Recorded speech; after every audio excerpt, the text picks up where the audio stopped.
अस्सलाम वालेकुम रहमतुल्लाह। जी मेरे मोहतरम भाइयों और मेरी बहनों, आज का टोटका एक घरेलू टोटका है। वो है गुर्दे की पथरी का। इतना ये आसान है कि 4 से 3 दिन के अंदर अंदर गुर्दे की पथरी रेजा रेजा होकर के निकल जाएगी और जिस्म में गुर्दे में पथरी नहीं रहेगी। इतना ये मुजरब नुस्खा है और ये घरेलू टोटका है। आप इसको इस्तेमाल करें, फ़ायदा उठाएं और दुआओं में याद रखें। नुस्खा और टोटका नोट करने से पहले एक बात ये है कि इस जो वीडियो को आप देख रहे हैं, इसको आप आगे शेयर करें ताकि किसी का भी फ़ायदा हो।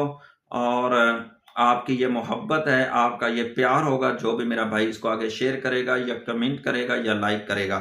तो मोहतरम भाइयों, ख़ासकर मेरा जो चैनल है अबू सफियान टीवी, इसका भी आप विज़िट करें। इंशाल्लाह आपको बहुत ज़्यादा चीज़ें आपके फ़ायदे के लिए मिलेंगी।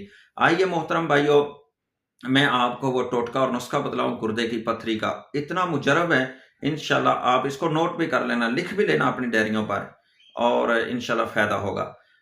करना यह है, चाटी की लस्सी, चाटी की लस्सी लें और वो लस्सी आपने 3 से 4 दिन पीनी है।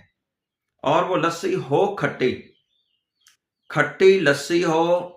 ये बात याद रखना, बाज़ लोग कहते हैं कि हमें इसका फ़ायदा नहीं हुआ। वो गलती होती है जिसकी वजह से फ़ायदा नहीं होता। मैं जो चीज़ें आपको बतलाई जाती हैं, उसके तरीके के मुताबिक इस्तेमाल करोगे तो फ़ायदा होगा ना।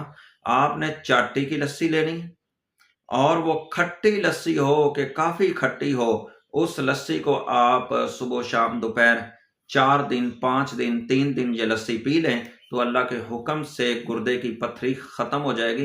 ये घरेलू इलाज है जो बुज़ुर्गों के इलाज थे पहले वक्तों के अंदर। ये अब तो हॉस्पिटल हैं, डॉक्टर हैं, फलां डॉक्टर के पास जाओ, फलां के पास जाओ, अब फलां मेडिसन। तो अभी देखें, आज से कोई 50 साल पीछे जाओ, 30 साल पीछे जाओ, कहाँ ये डॉक्टर थे, कहाँ ये सारा कुछ था। यही हिकमत थी, यही तबीब थे और यही वो इलाज बतलाते थे और वो लोगों को शिफा भी मिल जाती थी और फायदा भी होता था। आज जितनी लोग साइंस तरक्की कर गई है, जितने डॉक्टर ज्यादा हैं उतनी बीमारियां भी ज्यादा और फिर लोग इस गुर्दे की पथरी या कोई भी मसला है ज्यादा परेशान है। हल ही नहीं हो रहा, मेडिसिन खा रहे हैं, सारा कुछ हो रहा है और फायदा नहीं हो रहा। ये वही इलाज थे जो पुराने बुजुर्गों के तजर्बे वाले इलाज थे और ये टोटके थे जिससे उन लोगों को फायदा होता था। अगर किसी को ये मसला बनता तो वो अपने घर से ही वो चीज़ों को निकालता और खाता और वो कोई भी बीमारी होती तो उससे शिफा मिल जाती। तो मोहतरम भाइयों, ये गुर्दे की पथरी के लिए ये बहुत मुजरब है। इसको इस्तेमाल करें और फ़ायदा उठाएं और अपनी दुआओं में मुझे भी याद रखना। अस्सलाम वालेकुम रहमतुल्लाह।